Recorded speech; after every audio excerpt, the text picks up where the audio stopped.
After boarding a Starflight helicopter Friday morning, Travis County Judge Andy Brown got a bird's eye view of the winter storm damage. He says areas northwest of Austin were hit the hardest. Based on what we saw today and our discussions with our emergency response staff, I intend to issue a disaster declaration today for Travis County.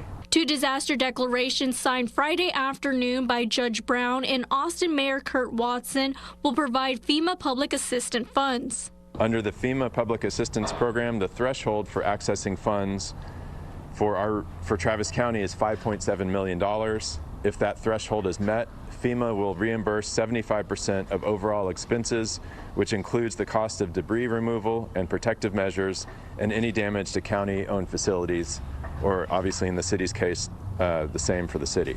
Some of the funds will also be used to help residents who have lost power. If somebody has some personal expenses, meaning to their household as a result of needing to reconnect and needing to hire an electrician, some of this money can go for those kinds of things as well. On Friday, Mayor Watson answered the question many were wondering: why did they wait until now to issue disaster declarations? One of the reasons that we're doing it now is because frankly, you need to get through some of this so that you can actually assess the level of damage. Additional resources have already been called in to assist with winter storm recovery efforts, especially with all the downed trees and debris. We've asked the state for assistance, and they're going to be deploying 5 chainsaw teams. Mayor Watson says after watching the series of events that happened this week, the city will now look at ways to improve their storm response and be prepared for storms like this. When I say that we're going to look at this from top to bottom,